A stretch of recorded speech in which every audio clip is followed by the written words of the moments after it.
Welcome to night 2 of Fireside Chats with Ramit Sethi. I am Ramit Sethi, CEO of I Will Teach You to Be Rich. Tonight, we are talking about what to do in stressful times with your money. What should you do with your money during coronavirus? Now, as a quick reminder, I wrote a book called I Will Teach You to Be Rich. I've been writing about money for 15 or 20 years. I don't believe in cutting back on lattes, okay? That's not what I talk about. I talk about spending extravagantly on the things you love. I talk about money and psychology, and I talk about automation. So I gotta say, there's a lot of questions coming in tonight about what to do with money. And I'm gonna give you some suggestions that may surprise you. And I want to answer questions as well. But what I first want to tell you is that the questions I'm hearing are questions of confusion, questions of analysis paralysis, questions of fear. I got questions from people. In fact, I got one just 10 minutes ago. Somebody DMing me on Instagram saying, I got $2,000 from a tax refund. What should I do with it? And when I asked her, well, what are your options? She said, well, I can save it. I guess I could put it in my SEP IRA. And I said, how will you make the decision? Because usually people know the answer, especially if they've read my book or my stuff. And she said, well, I only have a few $1,000 in savings, and I guess I want my money to be accessible, so I guess I'm answering my question myself. So deep down, a lot of us actually have the answers, but we are paralyzed with all the information out here. So who here can tell me in a word or two what you feel right now when it comes to your money? What do you feel? Okay, while you're typing that, I want to make a couple notes about my set tonight. First of all, things have gotten very sophisticated. Everyone get your hand sanitizer out. That's how we greet each other every night. Again, this is our last of our supply, so I apologize to my wife, but show must go on. Second, I got a lot of questions last night about our little friend Herbert. Oh my God, be careful. Oh, my God. Oh God. Where is he? He's on the napkin, probably. He's not even in here. Hey! Wait, where is he? Oh my God. Oh this my God. This is not part of the plan. Wait, where is he? Hold on. Oh my God! Babe. Okay, he's here. Hold on. How did he get out? I don't know. Oh my God. Oh God. Okay, he's back. It's all good. Herbert's back. So, hold on. Wait, show him to everyone. Oh, yeah. Okay, so we found this guy yesterday. He's alive. Yeah, he's alive. Don't worry. He's in there. We're going to turn him upside. I'm going to get accused of animal cruelty. It's not that. Please, it's not that. We took him outside. So yesterday we were giving this talk, and this guy was walking past us. We live in Manhattan normally. We don't know what bugs are. This freaking bug started walking past our stove, then walked on my computer. Okay, I was like, bro, only one of us get to do that, and it's not you. So Cass caught him, not even me, and took him outside. Well, this guy's very persistent because he's like, I think I prefer a air-conditioned environment. So he's back. So he's our guest tonight. All right, so that's what we got tonight on the set. We got a special guest, escape artist Herbert. All right, so what did people say about their money? What are some of the answers that they said about money? They are, I'm going to guess, feeling nervous, anxious, scared. Scared, unconfident, overwhelmed, and drowning. Confused. Yeah. Okay. So we're going to talk about this. For anyone who has friends or family members who should watch this, tag them right now. Text them, tell them to come on and watch this live. Because I want them to know. And sometimes it's better to come from somebody outside, a third party like me, than from you, because sometimes it can feel like lecturing if it comes from you. So if you've got family members, friends, tag them, tell them to join in, and let's learn about money together. Now tonight we're going to cover some of the basics, and the first thing that I want to tell you is what I want you to do right now, starting today, is to create a 1-year emergency fund. Now usually you hear about emergency funds and people kind of poo-poo it. 3 months, maybe 6 months. No, 1 year. We are getting more conservative and more aggressive based on what has been going on in the news. And I've been hearing from a lot of you. Some of you are telling me I work in the restaurant industry. Not only did I lose my job, I don't think there's gonna be a restaurant industry for the next 6 to 12 months. I'm hearing this from lots of you. So what I want people to do is accept reality. Things are going to get hard for a while. We can't put our head in the sand and we can't wish. We need to make a plan. So how do you do this? How do you create a 1-year emergency fund? Well, let me tell you how you do it. First of all, I want you to calculate your minimum expenses per month. Minimum. If you're married, let's assume that one of you loses your job. That means cable, forget about that. If you have a vacation planned, I want you to calculate what it would cost to cancel that. Don't worry about any fees you incur. Now's not the time to worry about that. Now is the time to plan for the worst. It's funny. There are so many people who are writing me and saying, I have this emergency fund, but I don't want to use it. They're still going to work. I'm like, what is an emergency fund for? This is an emergency. Guys, wake up. Read my post. Panic is bad, but overreaction is good. Go find it. It's on Google. Panic is bad, but overreaction is good. It's time. It's time to start thinking about an emergency fund because we have an emergency situation. So you calculate your minimum expenses. You cancel all the unnecessary stuff in this model. HBO, goodbye. Any organic extra stuff, goodbye. We're cutting it down to the minimum. Okay, I hope you don't have to cut all the way, but you need to be prepared to do it. So I want you to do that. Then I want you to find out how much you need to spend per month just to live, to keep the lights on. Multiply that by 12. That's how much you need to save. Okay, now how do you do that? First of all, like I said, anything you've got planned going forward I would say until the end of the year, personally, I would cancel it. Now I talked to some people about this on Instagram, and they were like, well, if I cancel this thing, I'm going to lose a bunch of money because I already, there's some non-cancelability for some airline flight. Who cares? Cancel it. And if you have to eat the cost, eat it. Better to eat a small cost now and pay more later than to try to keep that money in another company. In other words, money now is worth more than money later. Do you understand what I mean? So if you eat $1,000 and you might have to pay $1,500 later, better to pay that later. What we want to do now is create a 1-year emergency fund. The next thing you can do, call up anyone that you owe money to. Credit card companies, your landlord, student loan companies. Call them up on the phone. Oh, I'm a millennial. I don't like using the phone. Shut up. It's time to get on the phone. And by the way, a lot of people are doing this already. I had a guy on Twitter. I just retweeted him. He said, I used the scripts in your book. I got $401 refunded to me. So I have these scripts in my book. If you call up your student loan company or your credit card company, tell them, look, there's a lot of stuff going on. I'm concerned about my job security. I need to find a way to put a hold on these payments, or I need to work with you to cut these payments down. I will commit to keep paying them and to pay you back, but I need to put a hold on these payments, or I need to stretch them out, and I don't want to pay any interest charges. That's what you need to tell them. Guys, you would be surprised. A lot of these companies will work with you. Student loan companies will take your payments and they will stretch them out. Especially now, companies do not want to get caught in the press for evicting people or doing all kinds of crazy stuff. They will work with you. So call them up, and when you do, and you're successful or not, send me a note on Instagram, Twitter, email. I want to hear from you because I want to circulate the information back to you so you know what's going on. Okay. Finally, just want to go back to this emergency fund thing. People, use your emergency fund. It's there for a reason. If you've got an emergency fund, stop going to work and putting yourself and others at risk. This is the time to leverage that emergency fund. All right? So that's number one, create a 1-year emergency fund. If you have questions, type them in the chat room. I'll answer them after I'm done. Point number 2, what about investing? Ramit, are you turning into Mr. Frugality? What are we going to talk about here? We're going to talk about where to invest.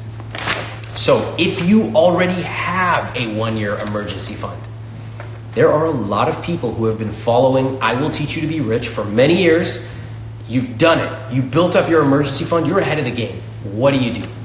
Well, I'm hearing a lot of you asking questions about investments. Ramit, you talk about invest all the time, dollar cost average, but things are really crazy. Isn't it different now? And the answer is, you should keep investing. If you have your 1-year emergency fund and if you still have money, then yes, you should keep investing. We don't know whether the market is going to go up or down. We do not know, but we know that if you miss the best few days in a decade of investing, your returns are cut dramatically. So if you still have money left over after your emergency fund, you should keep investing. Where do you invest? Well, what do I talk about in my book? Talk about target date funds, talk about asset allocation, talk about automatically putting your money in and not sitting there fiddling around picking stocks. For anyone trying to pick stocks, the only reason you should do that is if you have your emergency fund, you've maxed out all your accounts and your asset allocation is spot on. If you still have money and you want to take 5 or 10% and have some fun by picking individual stocks, be my guest. But that is a minority of people, and that is advanced, and I will talk about advanced stuff another time. Okay, so that is investments. Now, I want to make a quick point here. There are a lot of people who may not have a 1-year emergency fund, but you're still investing in things like a 401k, a Roth IRA. Guys, I have some unconventional advice to give you.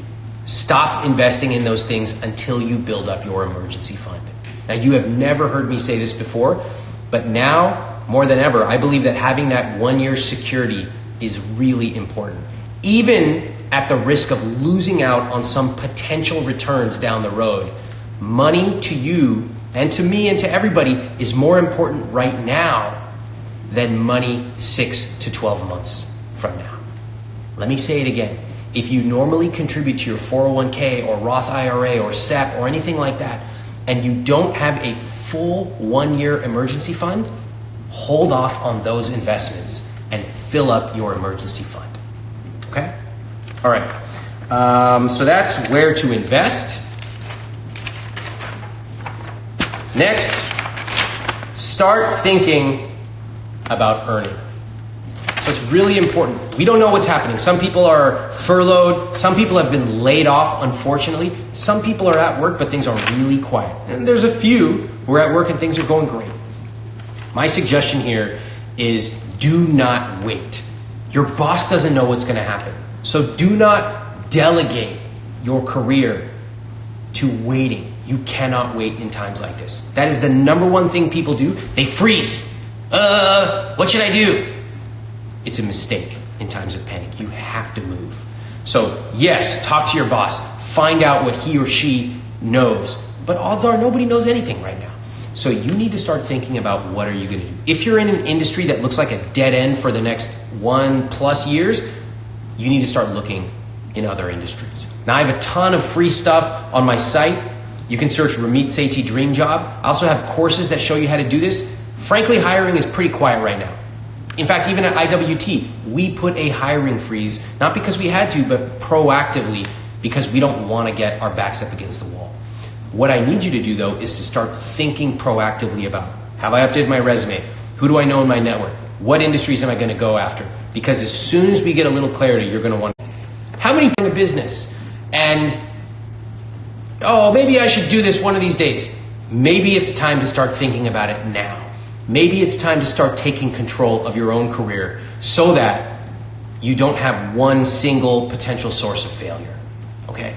So I will tell you that in 2008, 2009, very difficult time as well, just like 2001, but also a lot of businesses were created then. So I want to encourage you, whatever route you choose, whether it's switching industries, staying at your job and becoming doubly committed, or starting something on your own, or maybe a combination. You have to take control. You cannot wait. Okay? So that's starting to think about earning. Now, I will cover the advanced stuff later. For people who have done all the I will teach you to be rich stuff. You have your 1-year plan. You've already maxed out all your accounts. You've even done your 5 to 10% fund. What do you do right now opportunistically to grow? Not just to protect yourself from the downside, but to grow the upside. We're going to talk about that on another episode. That will be advanced. And I'm going to announce it as advanced because, frankly, it's a little bit tone deaf to just say, oh, why don't you drop 50K in the market? That's not a basic thing that we're going to talk about tonight. But we certainly will cover it another day. Okay? So what else can I tell you? let's answer some questions. How about that? For those of you who want to know the nuts and bolts of money, as we start to shift to Q&A here, get my book. Go on Amazon, or in fact, go on a local indie bookstore. Please support them as well. You can get the book, get it shipped to you, or you can get it on Kindle or whatever. It's called I Will Teach You to Be Rich. It will show you step by step what to do with your money. Who here has read my book? In the chat room, just tell other people what the book did for you. I don't even need to sell the book. Just get the book. It's $7. You should pay $700,000 for what you'll learn in that. All right. Advanced stuff later. All right. Let's take some questions. So, boy, I'm asking them to type a lot of stuff in there. You know what? If you're talking about how great my book is, feel free. Keep typing, all right? Type as long as you want. All right, I'm going to answer some questions that came in early. So you guys can always send me questions earlier. And then I'll take some questions here in the chat room as well. Okay, this first question is, I read your book a few months ago, and ironically, I was able to save $26,000. My plan was to invest some of it in a recession. Little did I know. Anyway, wondering if this particular situation, it's better to keep cash or gold or silver. What do you guys think my answer is? What do you think my answer is for this person? The answer is 1 year emergency fund. Will $26,000 cover this person's emergency fund? Probably not. So in a way, it can almost feel like a little demoralizing. Oh, I saved $26,000 reading I Will Teach You to Be Rich. But that's not enough. Not right now. And so put it away in liquid savings, just a high interest savings account like the one I mentioned in my book, and just let it sit there. Don't worry about, oh my God, am I losing out on investments? That's not the time for this until you have a 1 year emergency fund set up. Then you can start focusing on growth. Then you've earned the right to do that. Okay, so that person, congratulations, but keep focused on the emergency fund. We got a question from the chat? Let's see. Okay. While you're pulling that up, let me read one. This one is about rent. I really want your help to have a conversation with my landlord about making rent payments or negotiating a rent decrease during this time. I'm hearing from friends who have $1,000 or less in their emergency fund and they're panicking about upcoming rent. Anybody here feel that? So first of all, let me tell you that in a variety of times you can negotiate rent. We actually used to have a product on negotiating rent, and I have negotiated my own rent in Manhattan. So you definitely can do this. Most people don't know that. In times like this, landlords are skittish and freaked out. I've been monitoring, I have a lot of groups that I'm a part of that are landlords, and they know that if this pandemic and certainly a recession goes on, that people are going to be unable to pay. So everybody knows. What you need to do is call up your landlord and have a conversation. Say, look, here's where I am right now. I've been a good tenant for the last 4 years. I've paid on time every single month, 48 months in a row. I need your help now. And I can commit to continuing on. I want to live here. I want to be a good tenant. But I need to make some changes right now, and I need to work with you on it. What does it mean? Go in with a plan. Go in with a proposal. I want to pay half rent for the next 6 months. I will commit to you to pay the rest back, but I would like to sign a piece of paper that says I'll commit to it, but I want a no interest, I want an extension with no interest. Talk to them.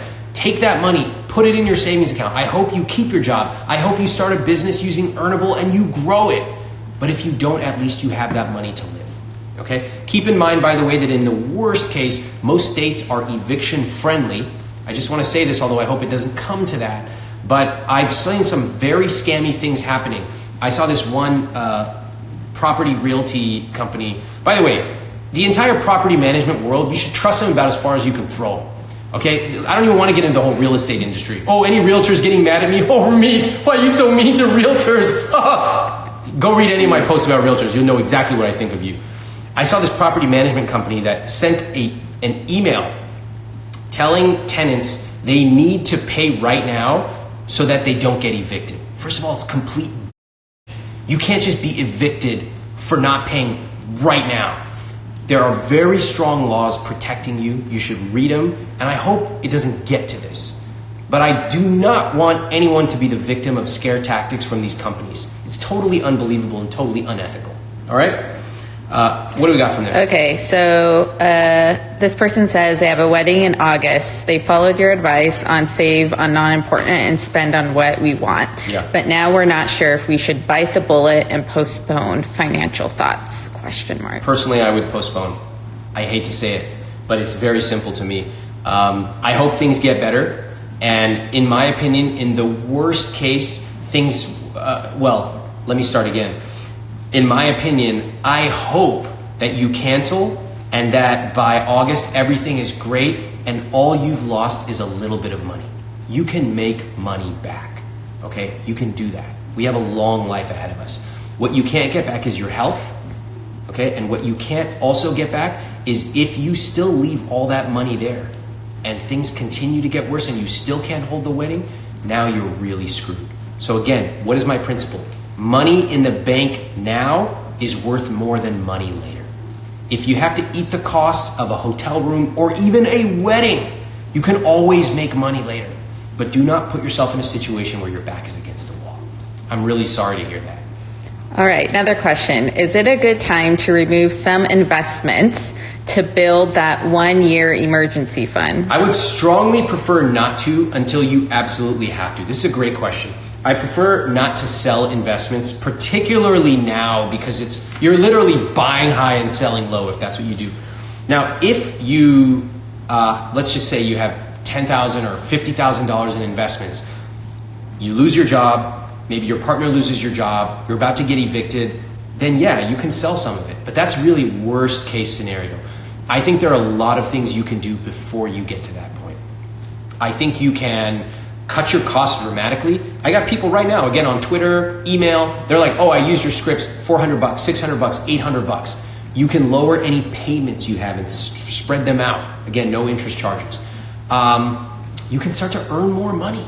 There are lots of ways. We're going to talk about that in one more of these fireside chats, and I'm going to have a whole program we're launching, Earnable, where we show people how to do that. So I think I would hold off on selling until you absolutely have to.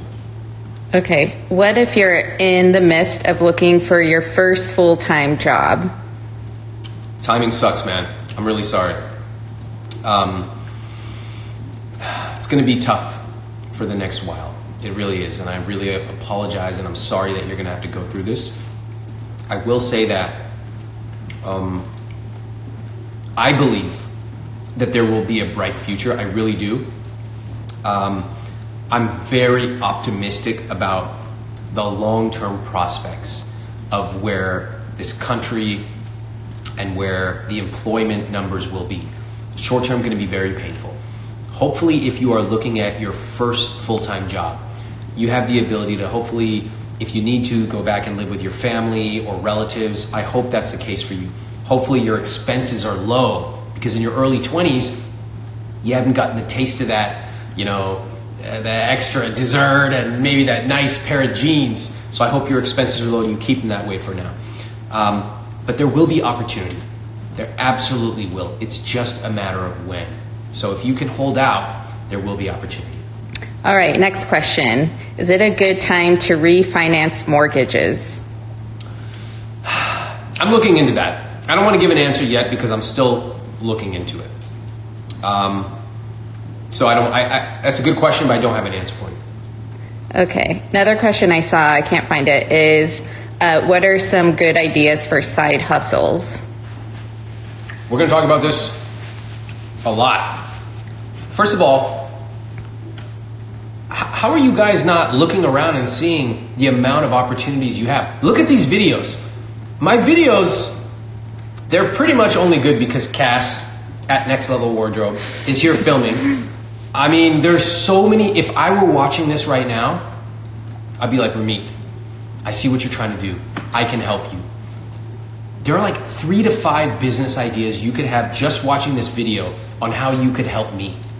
Think, guys. Think about the opportunities around you. Now, you're constrained right now because you can't go outside for the most part.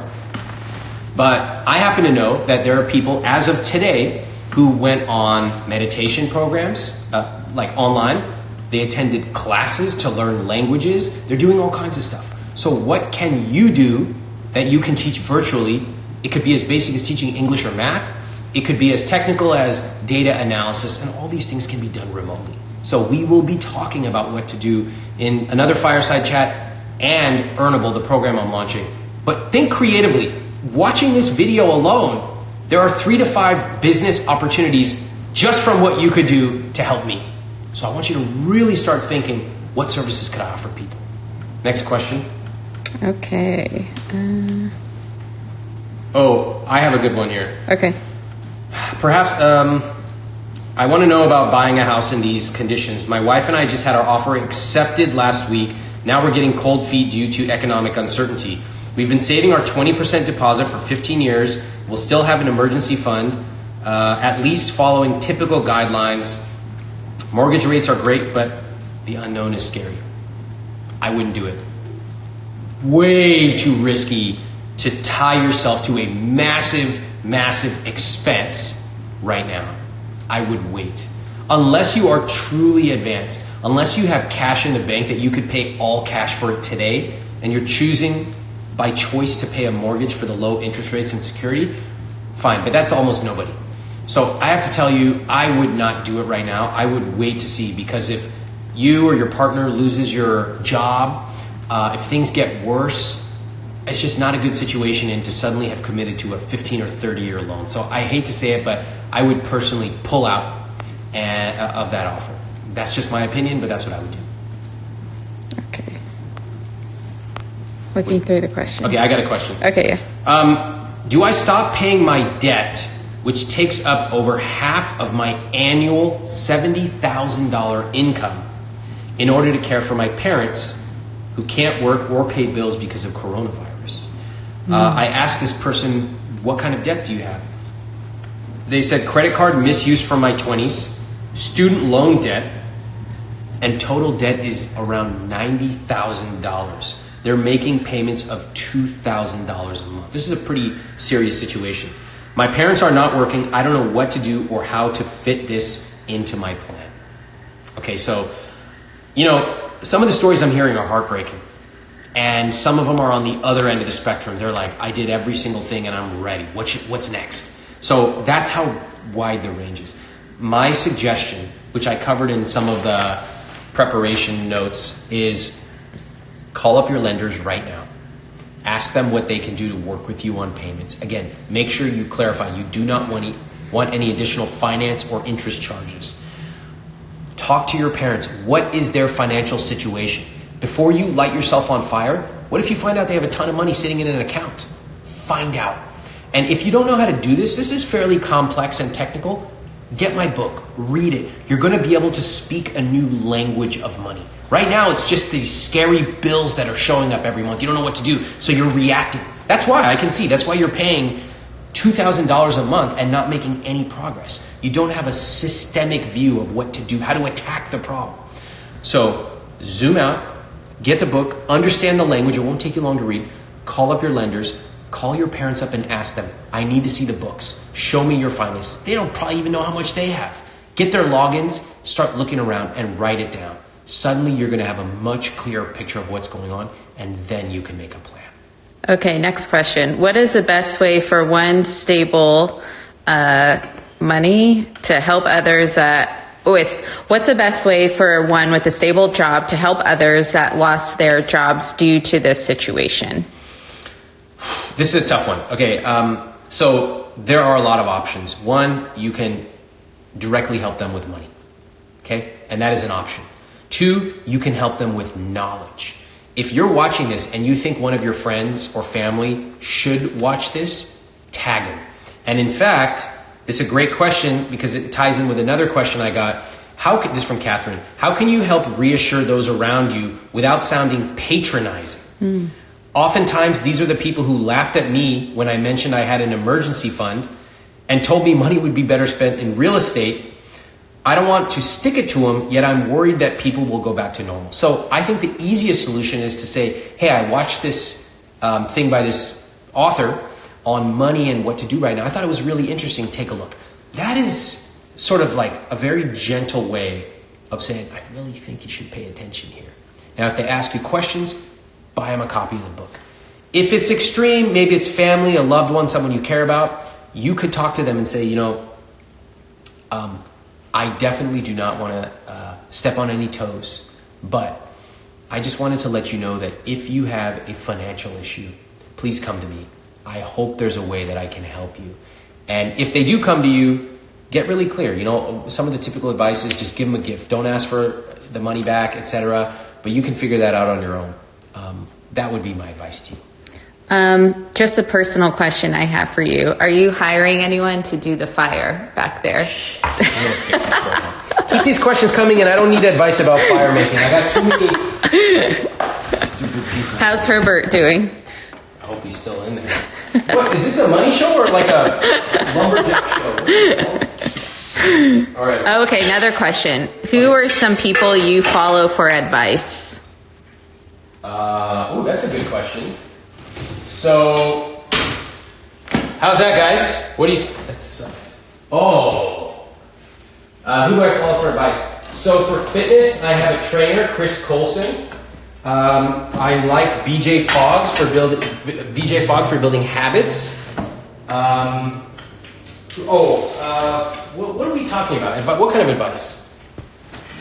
Any? Yeah, any. Kevin, there's a guy, Kevin Hillstrom, who I really like. He writes about marketing and the retail business. Can we just pause and give me some quotes for that? What do you guys say? Yes! Firemaster, Ramit Sethi. Change this logo. CEO, Firemaster, Ramit Sethi.